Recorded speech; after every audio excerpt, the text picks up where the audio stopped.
এই নির্বাচন সরকার বদলের নির্বাচন না, এই নির্বাচন ঠিক করবে দেশের মালিককে।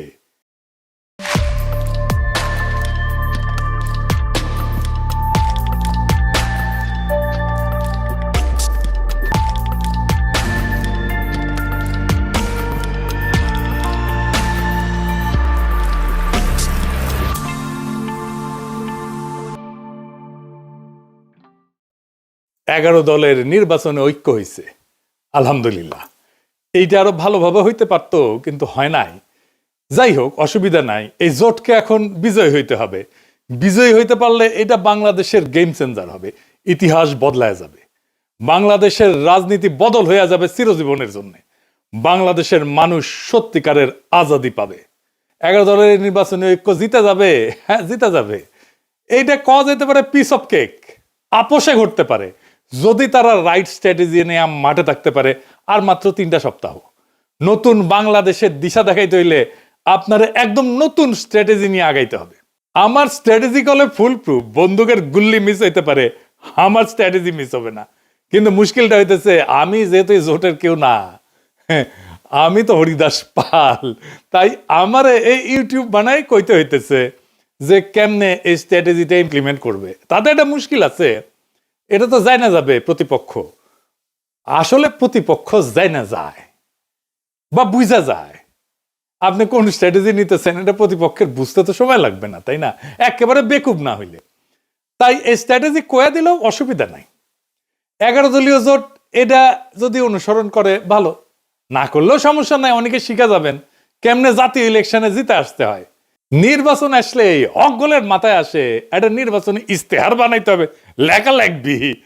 2018 সালের ইলেকশনে তখন ঐক্যফ্রন্টের ইলেকশন কাজ করতেছি লুকায় থেকে, মানে আন্ডারগ্রাউন্ডে থেকে। আমি ঐক্যফ্রন্টের বুঝাইতে পারলাম না যে ইস্তেহার একটা ভুয়া জিনিস। ইস্তেহার আপনারে ইলেকশনে জেতায় না, জেতায় অন্য কিছু।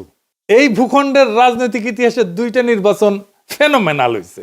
একটা 70-এর নির্বাচন আর 91 নির্বাচন। একটা মুজিব জিতছিল, আর একটা জিতছিল খালেদা জিয়া। মুজিবের 70-এর নির্বাচনে জিতাইছিল কি কন্ত 6 দফা স্বায়ত্তশাসন, তাই না? 91 খালেদা জিয়া জিতাইছিল কি? উনার একটাই কথা, ওদের হাতে গোলামির জিনজির, আমাদের হাতে স্বাধীনতার পতাকা। এই কথাটা, এই যে 6 দফা আর স্বাধীনতার পতাকা, এটা কি নির্বাচনী ইস্তেহারে লেখা ছিল? না, লেখা ছিল না। তাহলে এটা কি যা এত সিম্পল, এত ছোট, অথচ এত পাওয়ারফুল? কি এটা? এটা হইতেছে স্ট্র্যাটেজিক ডক্ট্রিন। নতুন কথা মনে হইতেছে, আগামী নির্বাচনে 11 দলের স্ট্র্যাটেজিক ডক্ট্রিন লাগবে একটা, যদি জিততে চায়। আজকাল আলাপ সেই স্ট্র্যাটেজিক ডক্ট্রিন নিয়ে আসেন। আগে বুঝে নি কেন স্ট্র্যাটেজিক ডক্ট্রিন ইস্তেহারের চাইতে অনেক বেশি গুরুত্বপূর্ণ, আর স্ট্র্যাটেজিক ডক্ট্রিন আসলে কি, এর হাতি না ঘোড়া? আসেন আল্লাহর নামে শুরু করি। ইস্তেহার হইতেছে নির্বাচনের আগে দেওয়া প্রতিশ্রুতির তালিকা, কি কি করা হবে তার ঘোষণা, মূলত ভবিষ্যৎ নির্ভর। আর স্ট্র্যাটেজিক ডক্ট্রিন হইতেছে রাজনীতিকে দেখার দৃষ্টিভঙ্গি, ক্ষমতার উৎসকে সেটা নির্ধারণ করা, রাষ্ট্র কার জন্য, তার স্থায়ী উত্তর একটা স্ট্র্যাটেজিক ডক্ট্রিন। ইস্তেহার বলে কি করব, ডক্ট্রিন বলে কেন করব আর কার জন্য করব। মানুষ এই সমস্ত ইস্তার ফিস্তার বিশ্বাস করে না, পড়েও না। রাজনৈতিক দলের কর্মীরাও পড়ে না, কারণ সারা দুনিয়ার বাস্তবতা হইতেছে প্রায় সব দলই একই প্রতিশ্রুতি দেয়। চাকরি দেব, বেকারত্ব কমাবো, দাম কমাবো, দুর্নীতি কমাবো, কিন্তু মানুষ জানে এগুলো ভুয়া, কিছুই হবে না, কিছুই পূরণ হবে না। ফলে ভোটাররা এই সমস্তকে পাত্তা দেয় না। কিন্তু ডক্ট্রিন ইস্তেহারের এই সীমাবদ্ধতা ভেঙে ফেলে। ইস্তেহার যাচাই হয় ক্ষমতায় গেলে, ক্ষমতায় যে সে করলো কিনা। আমি কিন্তু আওয়ামী লীগের ইস্তেহার নিয়ে বেশ কয়েকটা এপিসোড করছি যে ওরা কোনোটাই কিছু করে নাই, বাস্তবায়ন করে নাই। কিন্তু ডক্ট্রিন যাচাই হয় ভোট দেওয়ার আগেই। ডক্ট্রিন মানুষকে প্রশ্ন করায়, আমি কি এই ডক্ট্রিনের মধ্যে নিজেকে দেখতে পাই? এই দল আসলে আমাকে কি মনে করে? মানুষ ইস্তেহার বিশ্বাস না করলেও ডক্ট্রিনকে চিনতে পারে। ইস্তেহার হয় পরিস্থিতি নির্ভর, আর ডক্ট্রিন সময় স্বাধীন। জিনিসপত্রের দাম বাড়লে ইস্তেহার বদলাবে, যুদ্ধ হইলে ইস্তেহার বদলাবে, কিন্তু ডক্ট্রিন বলে যে পরিস্থিতি আসুক ক্ষমতার কেন্দ্রটা বদলাবে না, ভোটাররা তাতে নিরাপত্তা পায়। ইতিহাস বলে যে দল ডক্ট্রিনে যেতে সে নির্বাচনে যেতে। নির্বাচনের মাঠে ডক্ট্রিন কি করে? 1 নাম্বার, ভোটকে একটা ডিল থেকে ঘোষণা বানায় দেয়। ইস্তেহার, আমি ভোট দিচ্ছি কারণ তুমি দিবা আমারে, তাই তো? আর ডক্ট্রিন বলে আমি ভোট দিচ্ছি কারণ আমি জানি ও আমি কে তার কাছে। 2 নাম্বার, প্রতিপক্ষের কথা কেউ নিজের করে নেয়। তার প্রতিপক্ষ যত কথা বলবে আমাদের ফ্রেমে বলবে, এটাই ডক্ট্রিন ঠিক করে। এটা আমরা আগে পরে আরো বিস্তারিত বলবো। ডক্ট্রিন ঠিক হলে ইশতেহার তার বাইরে যেতে পারে না। ডক্ট্রিন ইশতেহারের সীমা টেনে দেয়। আর মানুষের মনস্তত্ত্ব, মানুষ কি বিশ্বাস করে?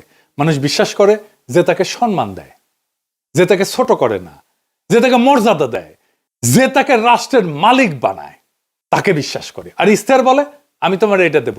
ডক্ট্রিন বলে আরে তুমি কি দেবো, তুমি তো মালিক। ডক্ট্রিন এটা বুঝায় দেয়। ইশতেহার আপনাকে গ্রহীতা বা অনুগ্রহ প্রার্থী বানায়, ডক্ট্রিন আপনাকে মালিক বানায় দেয়। মালিক ভিক্ষার উপরে ভোট দেয় না। নির্বাচন তো প্রতিশ্রুতির প্রতিযোগিতা না, নির্বাচন দেশের মালিকানা নির্ধারণ করে। তাই ইশতেহারের চেয়ে গুরুত্বপূর্ণ আমরা রাষ্ট্রকে, রাজনীতিকে, মানুষকে, জনগণকে, রাষ্ট্রের সাথে জনগণের সম্পর্ককে কিভাবে দেখি। নির্বাচনে মানুষ প্রতিশ্রুতিতে ভোট দেয় না, এটা বুঝতে হবে বাংলাদেশের পলিটিশিয়ানদেরকে। নিজের অবস্থানকে যে বুঝাই দিতে পারে তারে ভোট দেয়। আর যেই দল মানুষকে তার অবস্থান বুঝায় দেয় সেই দল ইশতেহার ছাড়াই জয়ী হইতে পারে। ইশতেহার ভুয়া জিনিস, ডক্ট্রিন আসল জিনিস। তাইলে 11 দলীয় জোটের বিজয়ের লক্ষ্যে স্ট্র্যাটেজিক ডক্ট্রিন কি হইতে পারে?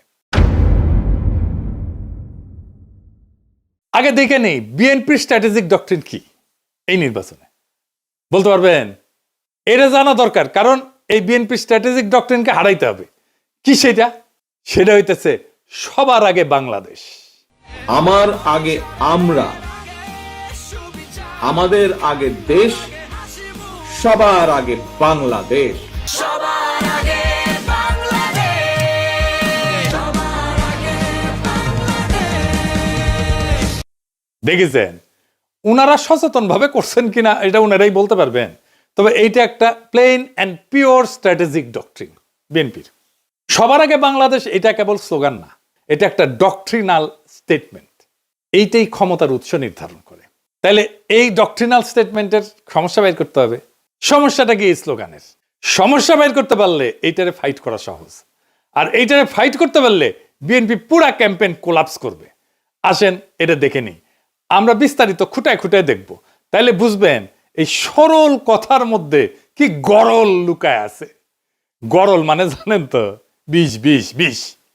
তো দানের শীষের এই ডক্ট্রিনে কি বিষ লুকে আছে সেটা আমরা খুঁজে দেখি। সবার আগে বাংলাদেশ মানে বাংলাদেশ নামে একটা বিমূর্ত সত্তা আছে। সেই সত্তার যে স্বার্থ সেটা জনগণের উপরেও প্রাধান্য পাইতে পারে। অর্থাৎ জনগণ আগে না, রাষ্ট্র আগে। এটা একটা স্পষ্ট স্টেট ফার্স্ট ডক্ট্রিন। এটা শাসনের বৈধতা তৈরি করে। এই স্লোগান দিয়ে বলা হয় দেশের স্বার্থে সব কাজ করা হবে, ফলে অধিকার সীমিত করা, মত প্রকাশ দমন করা, কঠোর সিদ্ধান্ত নেওয়া, দমন পীড়ন করা সবই নৈতিকভাবে বৈধ হয়ে যায়। হাসিনার মতো।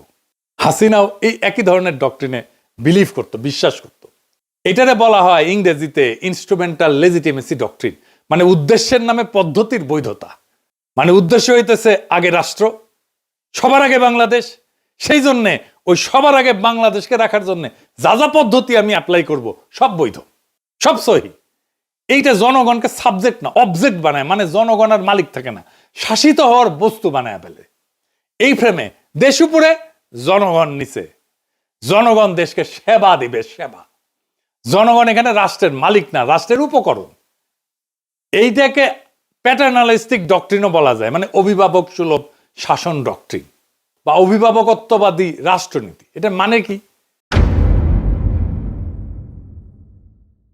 রাষ্ট্র নিজেকে জনগণের অভিভাবক মনে করে, আর জনগণকে দেখে অপ্রাপ্ত বয়স্ক, বুঝে না, নতুন, অক্ষম হিসাবে।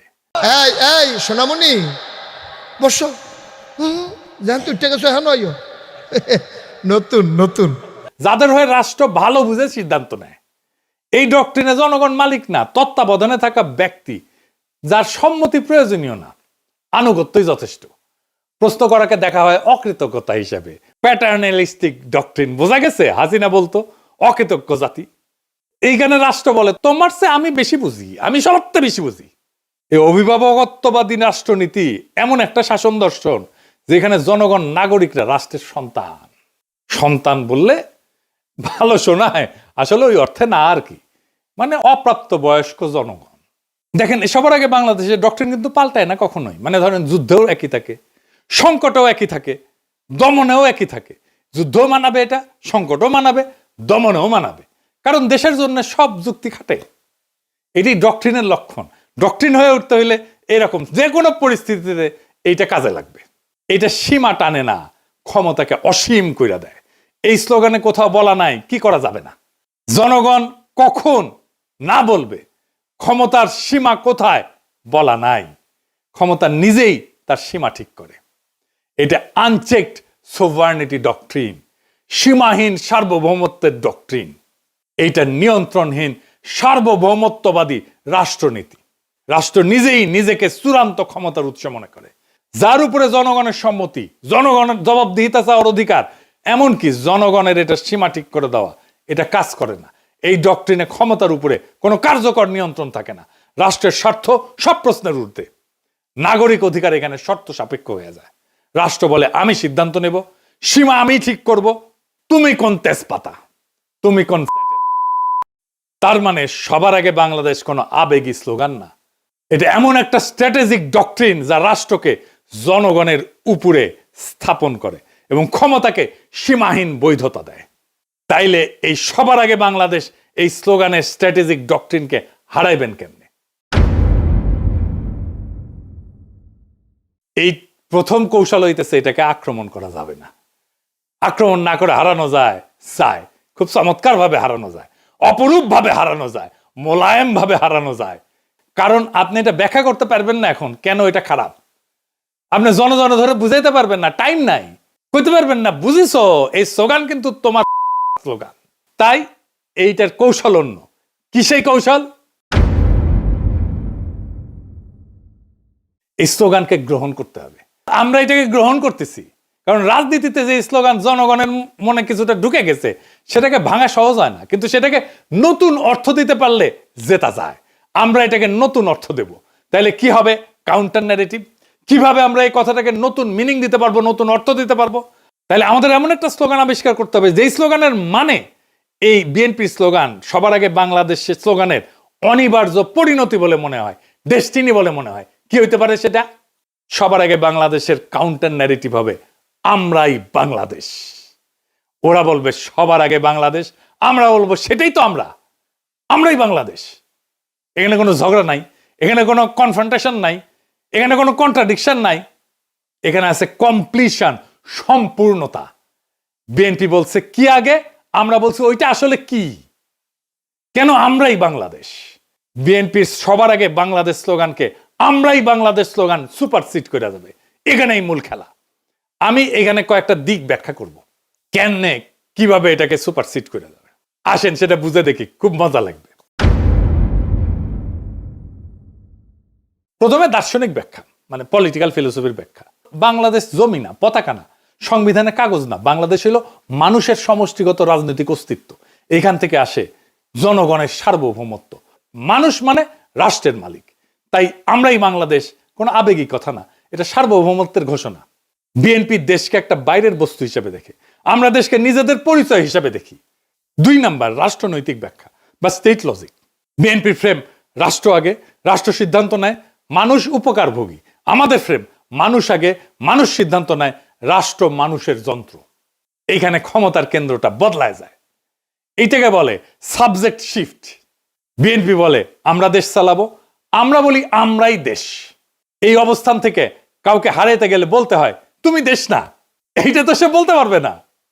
রাজনীতিতে এর চেয়ে আত্মঘাতী কথা আর নাই। 3 নম্বর হইতেছে পলিটিক্যাল স্ট্র্যাটেজির ব্যাখ্যা। এটারে বলা হয় ক্লাসিক ফ্রেম হাইজ্যাকিং। বিএনপি যতবার বলবে সবার আগে বাংলাদেশ, ততবার তারা আসলে বলবে আমরা আগে। তারা নিজেরাই জনগণকে কেন্দ্র বানাবে, আমাদের ফ্রেম রিপিট করবে। এটারে বলা হয় নো এসকেপ ন্যারেটিভ। ওরা কথা বললেই আমার ভাষায় কথা বলবে। 4 নম্বর হইতেছে মার্কেটিং ব্যাখ্যা, পলিটিক্যাল মার্কেটিং আর কি, মানে পণ্যের মার্কেটিং না। বিএনপির স্লোগান অ্যাবস্ট্রাক্ট প্রোডাক্ট সেন্ট্রিক, মানে মানুষ শুধু সমর্থন করে। আমাদের স্লোগান আইডেন্টিটি বেসড, মানুষ নিজেকে এটার ভিতরে দেখতে পায়। মানুষ পোস্টারে লিখবে আমরাই বাংলাদেশ, কারণ এটা স্লোগান না, এটা সেলফ আইডেন্টিটি স্টেটমেন্ট। মানুষ যেটা নিজের পরিচয় মনে করে ওইটার সাথে বিশ্বাসঘাতকতা করে না। বোঝা গেছে? খুব সিম্পল 2টা শব্দ, বিধ্বংসী।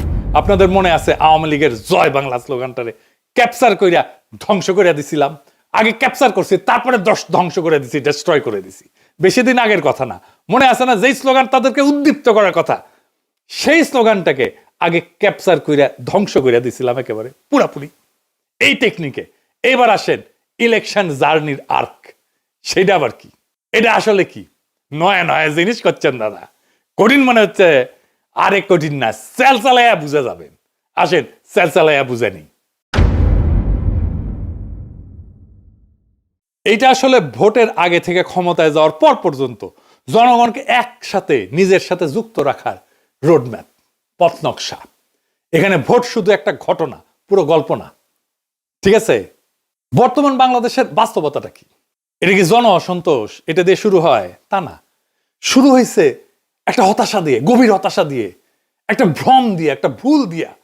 সব বদলাইছে মনে হয়, কিন্তু আসলে কিছু বদলায়নি। আগের বন্দোবস্ত, আগের রাষ্ট্রযন্ত্র, আগের ক্ষমতার ভাষা, আগের নিয়ন্ত্রণ সব ঠিক আছে, শুধু মুখ বদলাইছে, দল বদলাইছে। মানুষ স্পষ্ট দেখতেছে বিএনপি ধীরে ধীরে আওয়ামী লীগের আগের জায়গাগুলো নিচ্ছে, কাঠামো ভাঙতেছে না, দখল বদলাচ্ছে। সবচেয়ে গুরুত্বপূর্ণ বাস্তবতা হইতেছে তারেক রহমান তো নির্বাচিত প্রাইম মিনিস্টার না, কিন্তু তিনি ডিফ্যাক্টো দেশের প্রধান সিদ্ধান্ত কেন্দ্র। এখানে মানুষ বুঝে যায় সমস্যা ব্যক্তি না, সমস্যা হচ্ছে একই রাষ্ট্র একইভাবে চলে। এই উপলব্ধিটাই ইলেকশন জার্নির প্রকৃত শুরু। নির্বাচন শেষ না, নির্বাচন দিয়ে নাগরিক তার মালিকানা দখল করবে। এখানে ইলেকশন জার্নির আর্ক পূর্ণতা পায়। স্লোগান থেকে যাত্রা, এর প্রথম ফেজে কি হবে? পরিচয়কে জাগরিত করা। আমরাই বাংলাদেশ, এটা আমাদের পরিস্থিতিকে জাগ্রত করবে। এই পর্যায়ে প্রতিশ্রুতি কম, দর্শন বেশি। এর লক্ষ্য কি? মানুষ ভোটার না, মানুষকে বলা আপনি একটা পলিটিক্যাল এন্টিটি, রাজনৈতিক সত্তা। 2 নাম্বার ফেজে কি? নৈতিক প্রশ্ন, মরাল কোশ্চেনিং। এখানে প্রশ্ন উঠবে, আমরাই যদি বাংলাদেশ হই তাহলে এত অন্যায় কেন, এত অবিচার কেন, এত বেইনসাফি কেন? এখান থেকে আসবে ইনসাফের প্রশ্ন। ইনসাফ মানে ভিক্ষা না, দয়া না, অধিকার ফেরত নেওয়া। মানুষ তখন বোঝে অন্যায়টা তো তাহলে আমার বিরুদ্ধে, বেইনসাফি তো আমার বিরুদ্ধে। আমরাই যদি বাংলাদেশ হই আর এই বাংলাদেশে যদি বেইনসাফি থাকে তাহলে এই বেইনসাফি আমার বিরুদ্ধে, কারণ আমি তো বাংলাদেশ। 3 নাম্বার ফেজ, ইনসাফের কাফেলা। এটা একটা কালেকটিভ জাস্টিসের ফেজ, সম্মিলিত ন্যায়ের যাত্রা। মানুষ বোঝে আমি একা না, আমার অভিজ্ঞতা সবারই। এখানেই জন্ম নেয় কাফেলার ধারণা। কাফেলা মানে পার্টি না, কাফেলা মানে পোস্টার না, এটা একটা নৈতিক যাত্রা। আমার ভোটটা তো দেওয়া হবে তাকেই যে আইন বানাবে, যাকে আমি সংসদে পাঠাচ্ছি। এটা একটা যাত্রা, যে আইন সমাজে ইনসাফ কায়েম করবে। এই ভোট শুধু ব্যালটের ভোট না, এটা ইনসাফ কায়েমের কাফেলা। 4 নাম্বার ফেজ, আজাদির দোরগোড়ায় পৌঁছানো। শেষ পর্যায়ে প্রশ্ন বদলায়, কে ক্ষমতায় যাবে এটা প্রশ্ন না, বরং আমরা কিভাবে শাসিত হব সেইটা প্রশ্ন হয়ে দাঁড়ায়। আজাদি মানে নিজের জীবনের উপরে নিজের কর্তৃত্ব। এখানে নির্বাচন ক্ষমতার উৎস না, এই নির্বাচন হইতেছে আজাদির দরজায় পৌঁছানোর মাধ্যম। ইনসাফের কাফেলা দিয়ে আজাদির দরজায় পৌঁছানোর মাধ্যম হইতেছে নির্বাচন। তাইলে কেন এই যে সিম্পল মেসেজ আমরা এই বাংলাদেশ, এটা কেন আমাদের জিতায় দেবে? 5টা সিম্পল কারণে জিতায় দেবে। 1 নাম্বার, এটা ঝগড়ার রাজনীতি না। 2 নাম্বার, এটা পরিচয়ের রাজনীতি। 3 নাম্বার, এটা মানুষকে ছোট করে না। 4 নাম্বার, এটা মানুষকে রাষ্ট্র বানায়, মালিক বানায়। 5 নাম্বার, এটা প্রতিপক্ষের মুখে আমাদের ভাষা ঢুকায় দেয়। মানুষ যখন বলে আমরাই বাংলাদেশ, সে আর শুধু ভোটার থাকে না, সে হয়ে যায় মালিক। আর মালিক কখনো ভুল জায়গায় দাঁড়ায় না। এই নির্বাচন সরকার বদলেন না, এই নির্বাচন ঠিক করবে দেশের মালিককে। ওরা বলে সবার আগে বাংলাদেশ, আমরা বলি আমরাই বাংলাদেশ। যেদিন মানুষ এটা বুঝে যাবে সেদিন আর কাউকে জিততে হবে না। নির্বাচন নিজেই নিজের ফল ঘোষণা করবে। সেই দিনের অপেক্ষায় আমরা থাকবো 12ই ফেব্রুয়ারিতে। ইনকিলাব জিন্দাবাদ। আমরা কি চাই? আপনি কি চান? আমি কি চাই? বাংলা কি চায়? মাটির কি চায়? শহীদ কি চায়? আমরা কি চাই? বাংলা কি চায়? 24 কি চায়? জুলাই কি চায়? আমরা কি চাই? ইনকিলাব কি চায়? বিপ্লব কি চায়? জনতা কি চায়? মাটি কি চায়? বাংলা কি চায়?